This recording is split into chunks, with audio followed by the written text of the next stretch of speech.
காலையில் நேரமாக பார்த்திங்கன்னா மீன் பிடிக்கலாம் அப்படின்ட்டு காட்டுக்கு போயிருந்தோம். நான் மீன் குட்டை கட்டி இதுதான் ஃபஸ்ட் டைம் வந்து நம்ம மீன் பிடிக்கிறோம். வீட்டுக்கிட்ட வந்து அந்த வாத்து குட்டையில் சும்மா கொஞ்சோண்டு விட்டு வச்சுருப்போம். எப்போயாவது ஜிலேபி மீன் மட்டும் வீட்டு யூஸ்க்கு பிடிப்போம். இது கொஞ்சம் பெருசாக நம்ம பண்ணியிருக்கிறோம். ரொம்ப பெருசு கிடையாது, 30 அடி அகலம் 100 அடி நீளம். இந்த மாதிரி இதில் தண்ணி வந்ததுக்கப்புறம் ஏரியிலேருந்து வந்த மீன் குஞ்சுக்கு தான் இதெல்லாம். ரொம்ப பெரிய சைஸ் கிடையாது. நான் பல வீடியோலேயே காமிச்சிருப்பேன் மீன்லாம் மேலே வர்றதில். ஃபஸ்ட்டு டைம் வந்து ஒரு ட்ரையல் பார்த்தோம். அப்போ வந்து ஒரு 20 மீனுக்குள்ளே தான் விழுந்துருந்துச்சு. ரெண்டாவது டைம் விட்டதையும் பார்த்திங்கன்னா ஒரு 5 கிலோ 6 கிலோ வர்ற மாதிரி எல்லாமே ஜிலேபி மீன் தான். ஒரு 4-5 மீன் மட்டும் பார்த்திங்கன்னா இந்த சில்வர்னு சொல்லுவாங்க, பாறைன்னு சொல்லுவாங்க. ஏரியில் இருக்கக்கூடிய பாறை மீன் அது, நம்ம குட்டையில் இருக்கிறதில்ல, இது வேறு. அதெல்லாம் பிடிச்சிட்டு கட்டுத்தரைக்கு வந்துட்டோம். கட்டுத்தரைக்கு வந்துட்டு மாடெலாம் காட்டுக்கு கொண்டு போகலாம் அப்படின்னு வண்டியில் போட்டினோம். இந்த காலக்கன்று பார்த்திங்கன்னா இன்னும் காட்டுக்கு கொண்டு போகாமல் இருக்கிறோம். தவிடு தண்ணி குடிச்சு பழகட்டும், அந்த மூக்கணாங்கயிறு அப்பப்போ கறந்து விடணும் அப்படிங்கிறதுக்காக கட்டுத்தரையிலே இருந்துச்சு. இன்றைக்கி வந்து சரி காட்டுக்கு கொண்டு போய் விட்டுறலாம், நம்மளும் இருக்கிறோம், கண்ணுக்குட்டி எப்படி போகுது என்னென்னு தெரில, பின்னாடிலாம் முடிக்கிட்டு போகலாம் அப்படிங்கிறதுக்காக இன்றைக்கி வண்டியில் பூட்டிட்டோம். மாடெலாம் வண்டியில் பூட்டிட்டு கண்ணுக்குட்டி பின்னாடி கட்டியாச்சு. ஸ்டார்டிங் பார்த்திங்கன்னா கொஞ்சம் போகிறதுக்கு இழுத்துக்கிட்டே போச்சு. கேட் வரைக்கும் தான் அப்படி போச்சு.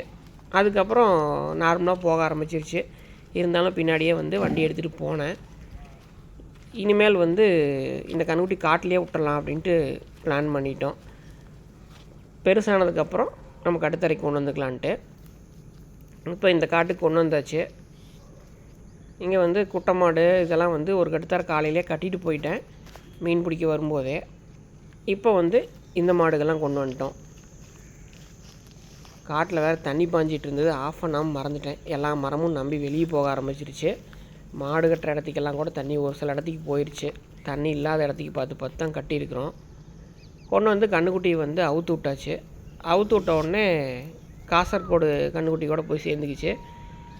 செவலை காலக்கன்று மேலே தான் இருக்குது, அதையுமே வந்து அவுத்து விட்டாச்சு. இன்னும் இங்கே வரல. நான் இந்த மாடெல்லாம் பார்த்துட்டு இங்கே ஒடியாந்துடும் அப்படின்னு நினச்சேன்.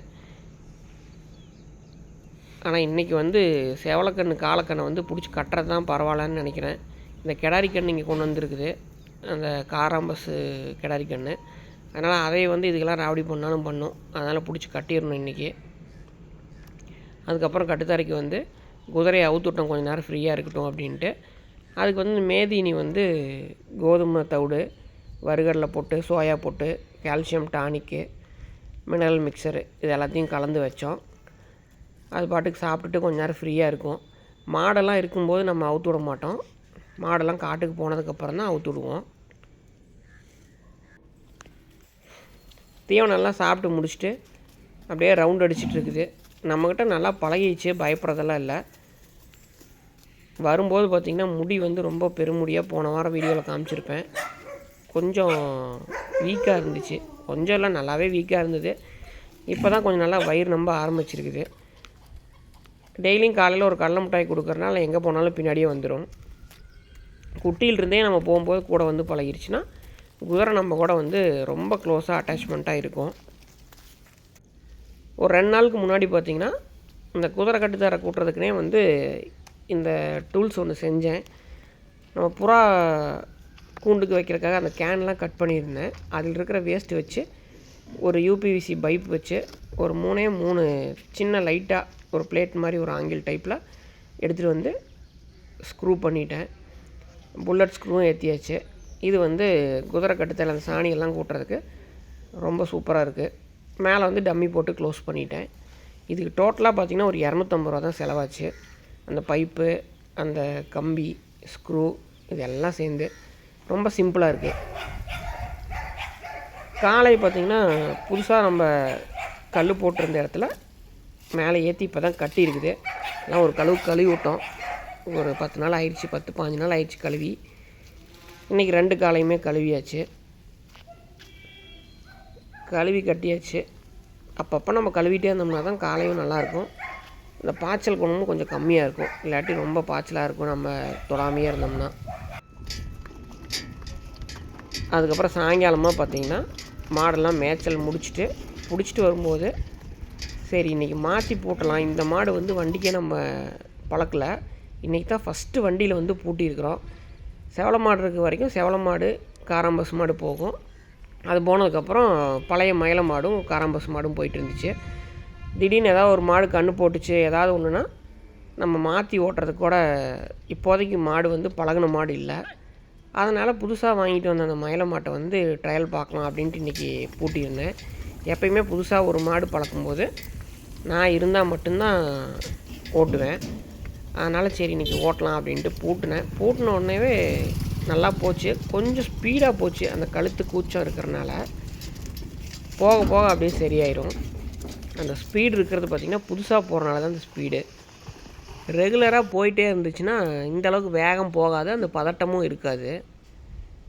இன்னும் ஒரு வாரம் போச்சுன்னா அப்படியே நார்மலாகிடும். எந்த மாடாக இருந்தாலும் பழகும்போது ஆரம்பத்தில் கொஞ்சம் விஸ்குன்னு முன்னாடி போகும், ஸ்லோவாக போகும். அந்த மாதிரி நிறையா இது பண்ணும், சிம்டம்ஸ் காமிக்கும். அதே மாதிரி தான் இதுவும் காமிக்குது. ஒரு சிலர் வந்து பெரிய மாடானா பழக்க முடியாது, கன்றுக்குட்டியிலிருந்தே பழக்கணும் அப்படின்னு சொல்லுவாங்க. அப்படிலாம் கிடையாது.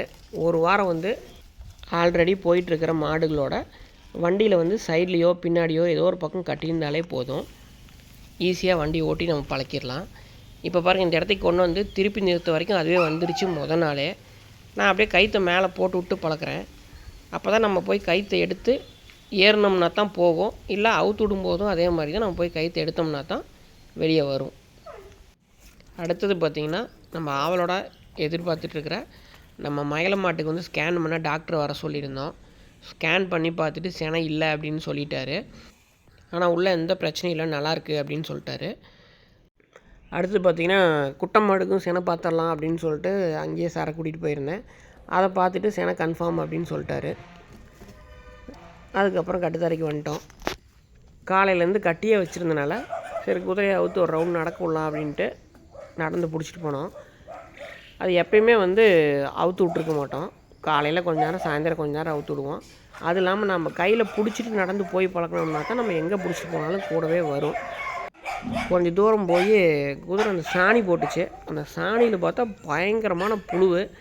காலையில் வந்து நாங்கள் டிவார்மிங் டேப்லெட் போட்டிருந்தோம்.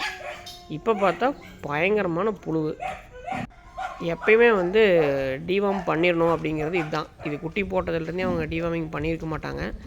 ஒரே ஒரு மாத்திரை தான் போட்டோம். மாத்திரை போட்ட உடனே அத்தனை புழு வந்துருச்சு. இது அதோடு போகாது, இன்னும் எப்படியும் 2-3 டைம் 4 டைம் அந்த சாணி போடும்போதெல்லாம் அந்த புழு வரும். இப்போ பாருங்க, நான் போகாமல் நின்னதையும் பக்கத்துலேயே வந்துருச்சு. அந்த அளவுக்கு நல்லா பழகிடுச்சு. இதுக்காக தான் குட்டி எடுக்கணும் அப்படின்ட்டு ஆசைப்பட்டேன். பெருசு எடுத்தோம்னா நமக்கும் வளர்த்த தெரியாது. இது பார்த்திங்கன்னா, அடுத்த நாள் மத்தியானம் குட்டி வந்து ஒரு கழுவி விடலாம் அப்படின்ட்டு ஓஸ் போட்டு நல்லா அடிச்சு விட்டோம். வாங்கிட்டு வந்ததுலேருந்து இதுதான் ஃபஸ்ட்டு டைம் நம்ம கழுவுறது. ஆனால் ரொம்ப அமைதியாக நின்றுச்சு. அவங்க அதுக்கு முன்னாடி கழுவுனாங்களா கழுவுலையா தெரியல. ஆனால் கழுவுனதுக்கான அறிகுறி எதுவுமே இல்லை. ரொம்ப மண் அதிகமாக இருந்துச்சு. கடுத்தரையில் மாடெல்லாம் இல்லாதனால கொஞ்ச நேரம் அப்படியே ஃப்ரீயாக விட்டுட்டோம். அங்கேயும் இங்கேயும் சுற்றிட்டு இருந்துச்சு. நல்லா காஞ்சிருச்சு. நம்ம அவுத்து விட்றதுல என்ன ஒரு பிரச்சனைனா, மாடு தவிடு கீது மீதி வச்சுருந்ததுன்னா அதை போய் சாப்பிடக்கூடாது. அதுக்கப்புறம் ரவி அண்ணார் வீடு வரைக்கும் வந்திருந்தேன். இந்த குதிரை வந்து புதுசாக வாங்கினது. இந்த குதிரை எது அப்படின்னு பார்த்திங்கன்னா, நம்ம குட்டியோட தாய் தான் இது. ரெண்டும் ஒட்டுக்காக தான் எடுத்துகிட்டு வந்தோம். பெரிய குதிரையை வந்து ரவி அண்ணாவர் எடுத்துகிட்டு போயிட்டார். குட்டியை வந்து நான் எடுத்துகிட்டு வந்துட்டேன். இது வந்து ரொம்ப இளப்பாக கிடக்குது. இது வந்து உடம்பு ஏறுனா இன்னும் சூப்பர் குவாலிட்டியாக நல்லா ஹெவி சைஸாக இருக்கும். இங்கே வந்து தான் கொஞ்சம் சுறுசுறுப்பாக இருக்குது. இப்போ இது எடுத்துகிட்டு வந்து ஒரு 10 நாள் ஆயிடுச்சு. நம்ம எடுத்துகிட்டு வரும்போது பார்த்திங்கன்னா, நம்ம குட்டி எப்படி இருந்ததோ அதே கண்டிஷனில் தான் ரொம்ப வீக்காக இருந்துச்சு. இது வந்து அதே குதிரை தான், நம்ம குதிரையோட தாய் தான் இது. இது வந்து எடுத்துகிட்டு வர்றதுக்கு முன்னாடி பஞ்சாப் சைடு ஏதோ ஒரு ஊர் சொன்னாங்க. அந்த ஊரில் இருக்கும்போது சினையாக இருந்துச்சு. அதாவது நம்ம குட்டி வந்து வயிற்றில் இருக்கும்போது என்ன உடம்புலாம் எவ்வளோ சூப்பராக இருக்குதுன்னு பாருங்கள். இப்போ வந்து அப்படியே அடையாளம் தெரியாத அளவுக்கு மாறிடுச்சு.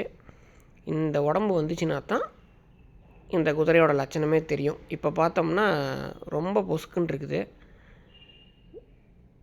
நல்ல ஹெவி சைஸு, 61 இல்லாட்டி 62 இன்ச்சு ஹைட் இருக்கும். எனக்கு மறந்துருச்சு. நல்ல குவாலிட்டி, நல்ல சைஸு. அதனால தான் வந்து நாங்கள் எடுத்தோம். அடுத்தது பழைய குதிரையை வந்து ஒரு ரவுண்டு ஓட்டலாம் அப்படின்னு சொல்லிட்டு அதையும் ஓட்டினோம். இன்றைக்கி நல்ல ஸ்பீடு போகுது. ஓட்டாமல் அதுவே இழுத்து பிடிக்க நல்ல ஸ்பீடு போகுது. அதுக்கப்புறம் பார்த்திங்கன்னா குட்டியை வந்து பிரித்து இப்போ ஒரு 15 to 20 நாள் ஆகுது. அப்பப்போ வந்து அந்த பால் சிறந்துருக்கும், அந்த பால் பீச்சணும். சும்மா தொட்டோம்னா உதச்சிரும் அப்படிங்கிறக்காக முன்னாடி மூஞ்சியில் வந்து அந்த பைப்பில் ஒரு கயிறு மாதிரி ஒன்று செட் பண்ணி போட்டு முறுக்கி வச்சாச்சு. முறுக்கி பிடிச்சிட்டோம்னா தான் உதைக்காது. இல்லாட்டி நம்ம போய் டச் பண்ணும்போது எட்டி உதச்சிரும். இப்போ பாருங்கள் எவ்வளோ அமைதியாக இருக்குது அப்படின்ட்டு. ஓரளவுக்கு பால் வத்திருச்சு, ரொம்ப கம்மியாக தான் இருக்குது. இதை அப்படியே விட்டோம்னா மடி கட்டிக்கும். அதனால் பால் வத்த வரைக்கும் பால் கறந்து விடணும். அவ்வளோதான் நண்பர்களே இந்த வீடியோ. அடுத்த வீடியோவில் சந்திக்கிறேன். நன்றி.